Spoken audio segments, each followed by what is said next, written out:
Assalamualaikum warahmatullahi wabarakatuh. Selamat sore teman-teman. Apa kabar? Masih di rumah? Baiklah, sesuai janji saya akan berbincang-bincang dengan teman yang menyiapkan APD dan masker di zaman atau di era COVID-19 ini. Ya. Ada, sebentar saya sapa teman-teman ya. Ada Adi Tambunan. Nah, ini langganan nih. Ada, sebentar, Budiawan. Kemudian ada, wah ini teman-teman baru semua nih. Andri Sopang, Andrida Sopang. Kemudian ada Zainuddin 127, Viva Hafiz, ya Bayurda Afan, Yadi Wijaya yang pertama join. Keren. Oke, jadi Yadi Wijaya, Assalamualaikum. Ya, jadi kagok deh. Oke, ini banyak teman-teman yang sudah join. Sambil kita tunggu teman-teman yang lain. Ini Pak Bi, saya ada pertanyaan yang out of topic, tapi tolong jawab kenapa namanya Indomie goreng, padahal tidak digoreng. Plesetan itu. Iya. Hasil akhirnya Indomie goreng. Prosesnya tidak digoreng. Itulah kemajuan teknologi. Ya. Nah, hasil akhirnya kita kenal, padahal kita belum pernah kenalan. Ada aja nih si Emas nih. Oke, jadi saya agak concern nih dengan teman-teman yang dipaksa oleh keadaan untuk diam di rumah ya. Karena saya melakukan hal itu bukan cuma diam di rumah, malah diam di kamar gitu ya. Itu yang pertama kali saya rasakan adalah vibe negatif gitu. Jadi moodnya tuh negatif terus gitu, bawaannya marah-marah gitu. Yang nggak pernah ribut sama istri, jadi mulai pengen ribut sama istri. Jadi bawaannya tuh marah-marah, semua orang, nggak cuma saya aja gitu. Jadi itu saya alami seminggu pertama. Itu saya stay di rumah, diam di rumah. Itu yang terjadi, semua orang ribut, semua orang pengennya marah-marah. Jadi karena saya ini yang paling benteng paling kuat, jadi ya marah-marahnya ya alamatnya ke saya gitu. Gak apa, tapi itu sesuatu yang harus kita lalui, dan alhamdulillah saya berhasil melalui secara baik ya. Jadi untungnya begitu ada perintah 2 minggu lalu, seingat saya itu tanggal berapaan ya, saya lupa. Itu diminta untuk tinggal di rumah. Waduh, kantor harus ditutup. Itu saya pada hari Senin itu betul-betul kemudian memutuskan tinggal di rumah. Senin minggu lalu ya. Untungnya saya punya hutang janji ya sama teman-teman untuk bikin workshop online gitu. Sehingga saya kemudian sibuk, otak saya jadi sibuk untuk menyiapkan materi untuk workshop online. Jadi mulai dari ini ada request dari Hana. Oke.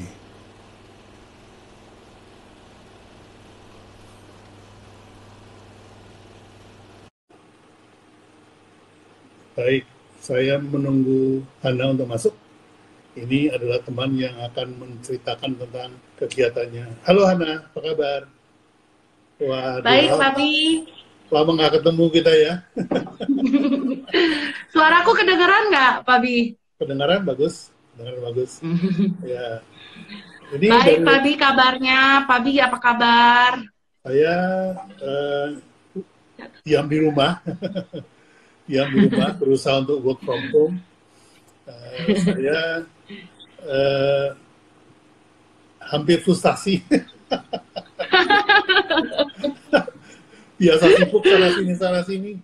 Tapi ada bagusnya ya, karena ya. Jadi eh, saya tiba-tiba merasa bahwa selama ini yang hilang di saya itu adalah waktu dalam perjalanan. Jadi dari kantor ke klien, Satu meeting ke meeting meeting, lain, meeting, satu meeting. tempat ke tempat lain. Nah, akhirnya meetingnya masih lanjut, cuman kita lakukan lewat Zoom. Ya. Jadi akibatnya yang Lebih dipangkas efisien ya. dipangkas itu waktu jalannya. Sehingga saya pikir ya, Iya. kenapa saya selama ini sudah biasa pakai Zoom. Cuma pihak klien saya itu nggak mantep kalau nggak ketemu langsung. Ya akibatnya ya Lebih percaya ya, lebih percaya betul, kalau betul. ketemu. Tapi yang belum bisa saya lakukan adalah workshop lewat online itu ternyata teman-teman itu belum biasa gitu karena ya tadi maunya tuh ketemu mantep gitu ya. Iya. Ya seperti itu. Mau tanya-tanya kayaknya lebih afdol kalau ketemu gitu, Pak. Betul, betul, betul.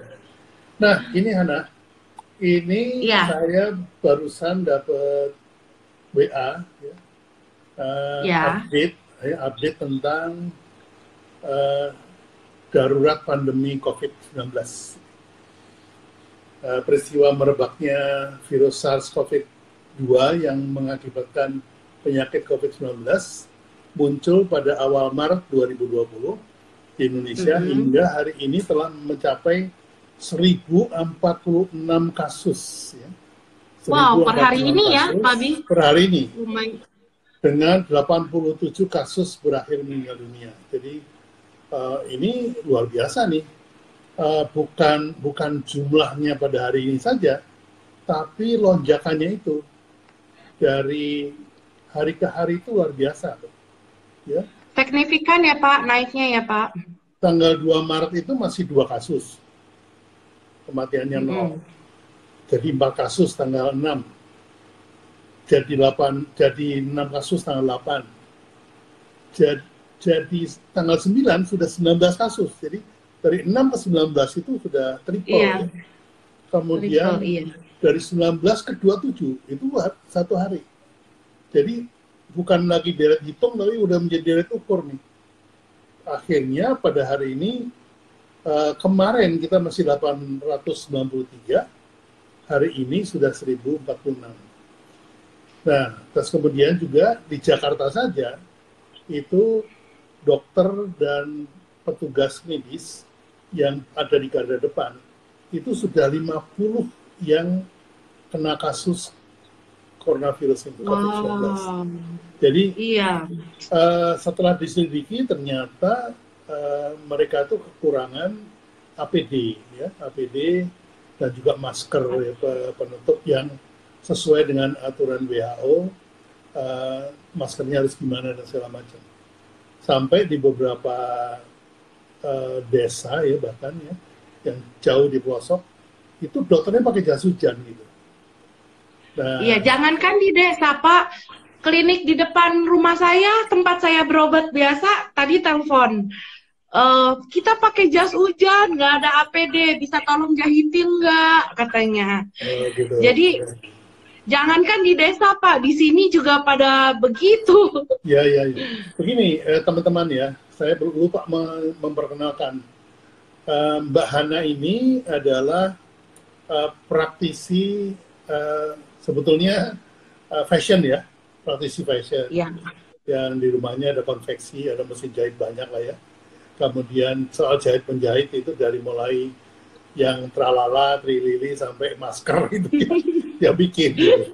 Jadi makanya mungkin ada baiknya kita dengar apa yang sudah dilakukan oleh Mbak Hana ini khususnya menanggapi krisis ini ya. Karena krisis itu selalu saya ingatkan bahwa krisis itu yang harus kita tangkap adalah memang ada sebuah bencana. Tetapi bencana itu kalau kita selesaikan, dia akan membuat peluang baru sehingga nanti begitu bencana ini lewat, kita akan meroket gitu ya, akan naik bisnis kita. Nah, apa yang kita harus kerjakan selama bencana ini? Ini adalah istilahnya survival ya, business survival. Tadi saya sempat tulis juga di IG saya bahwa business survival itu ada hand sanitizer, kemudian masker, kemudian APD, itu tiba-tiba boom, itu kebutuhannya langsung naik. Kemudian frozen food langsung naik ya. Kemudian juga resto yang delivery itu langsung naik. Indomie sudah duluan naik ya. Jadi ini kita jangan melihat hanya sebagai ancaman ya. Kita juga harus melihat ini sebagai juga peluang. Nah, apa yang dilihat oleh Hana dengan adanya krisis ini? Yang pertama, untuk survival apa yang kamu lakukan? Kalau saya, Pak, ya. terkait corona, aku udah prepare sebenarnya dari awal tahun. Karena kan di China sana kan corona sudah mulai dari Januari kan. Ya. Nah, peluang untuk saya pada saat itu adalah banyak pemain penjual baju atau yang punya toko yang biasa ngambilnya impor, ini akhirnya jadi bikinnya lokal di saya. Oh, oke. Sip. Nah, karena mereka tetap harus berpikir 4 bulan, 6 bulan ke depan harus dagang apa, tetap harus punya persediaan stok, apalagi menjelang Lebaran. Yeah. Jadi saya dari sejak Januari itu malah fashion yang rame, Pak. Rame fashion, gamis, itu rame sekali. Terutama fashion, karena apa? Karena supply dari Korea, Cina, dan Bangkok, rajanya fashion nih, itu terhenti. Jadi mereka tetap harus jualan online dong, tetap harus buka toko dong, kan gitu kan. Jadi mereka udah produksi di lokal aja, produksi lokal. Dan surprisingly-nya setelah dihitung-hitung, yang tadinya mindset mereka lebih murah impor, ternyata setelah kita hitung-hitung sama saya gitu ya, ternyata murahan lokal, Pak. Oh gitu, ya. Iya, dan jadi mereka ya? Betul, selama ini salah persepsi. Jadi mereka yang ngambil dari Cina, aku nanyakan, sis biasa ngambil berapa harganya, sekian-sekian, yuk kita hitung-hitungan, masuk nggak dengan harga lokal. Ternyata masih dengan Cina saja masih selisih 10-20 ribu.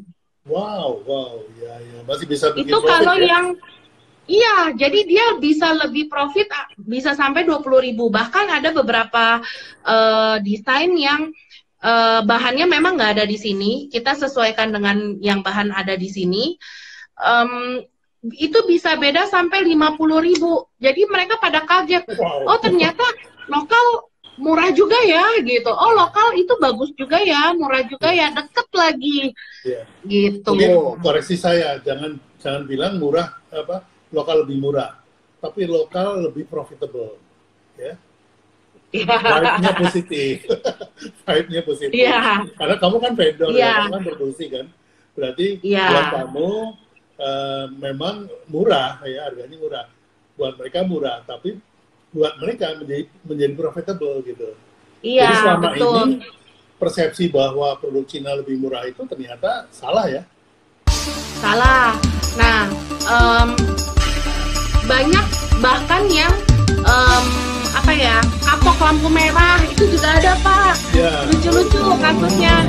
Kapok kena lampu merah, barangnya masih tersisa ratusan juta. Akhirnya gimana ya udah bikin lokal aja. Hitung sama juga kok, lebih profit kok, lebih oke kok, lebih deket juga, nggak pakai ongkos kirim segala macam. Jadi ya salah satu hal yang bukannya kita bersenang di atas penderitaan pandemik di China itu ya, Pak, tapi ternyata dengan adanya pandemik di China itu, virus corona di China itu, kita para pemain lokal di konveksi ini khususnya kebanjiran order. Ya, menjadi ini ya, terbuka matanya ya, para pemain gitu ya, pedagang di Tanah Abang ya. Ya. Betul. Ya.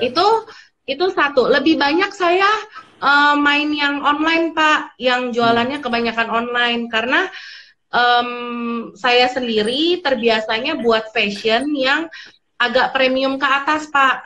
Oke. Ya. Jadi memang di saya tidak melayani yang grosir ke bawah, yang benar-benar grosir. Ya, itu bawah gitu, memang kita tidak main itu. Lah ya, ada pemain sendiri. Iya, betul. Ya.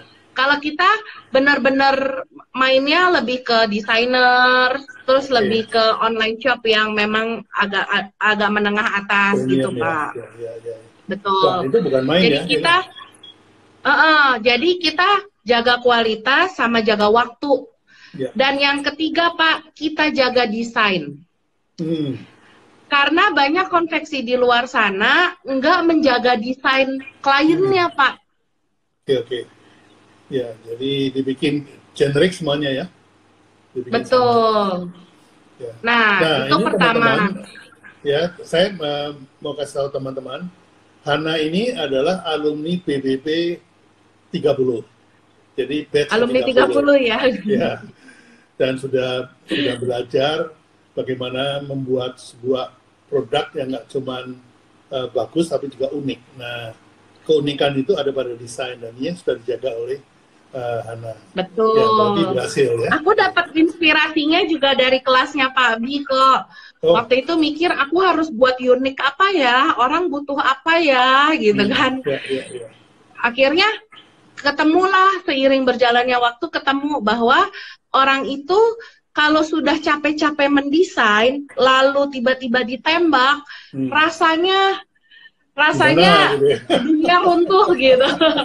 Jadi dari situ aku nemu berarti aku harus buat sebuah yang eksklusif, bernilai yang orang mau dari aku, karena konveksi kan banyak banget, Pak. Banyak sekali konveksi. Tapi apa ya yang berbeda? Aku harus menemukan nilai, kan Pak Bi bilang gitu, harus menemukan core value-nya gitu kan.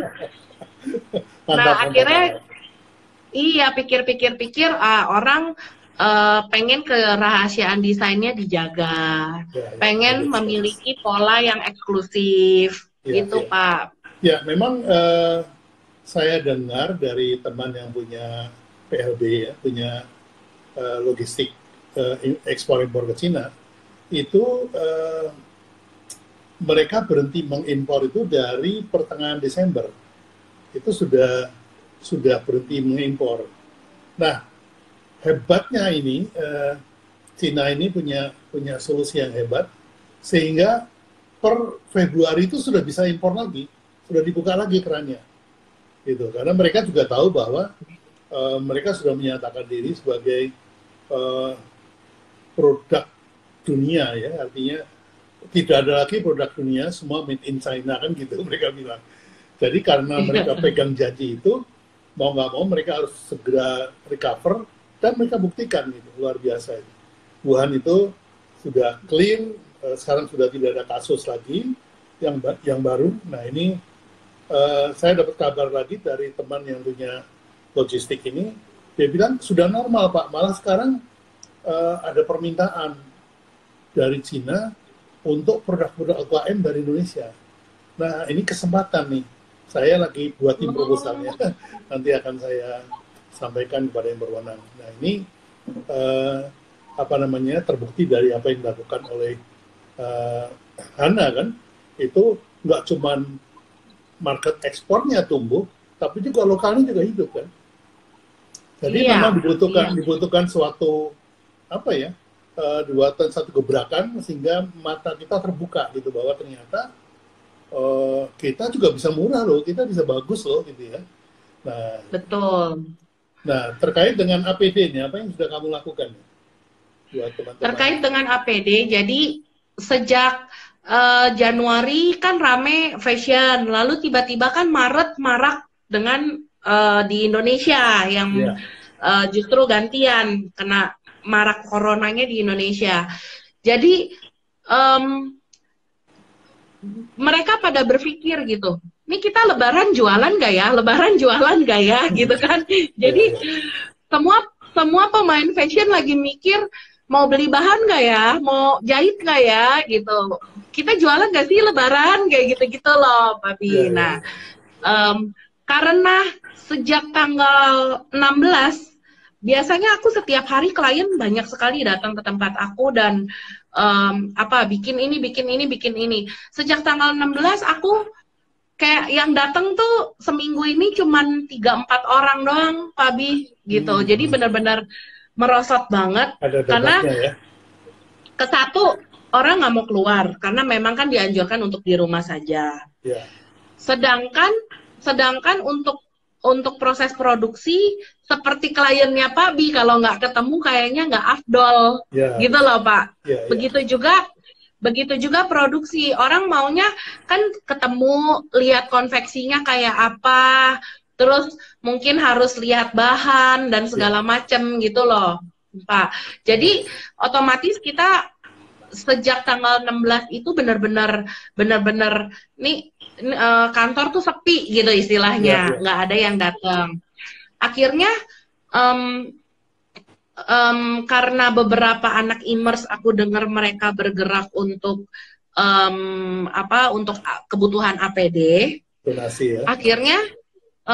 Akhirnya aku bergabunglah dengan mereka. Apa nih yang bisa aku perbuat, kan kayak gitu. Apa nih bisa dibantu apa gitu.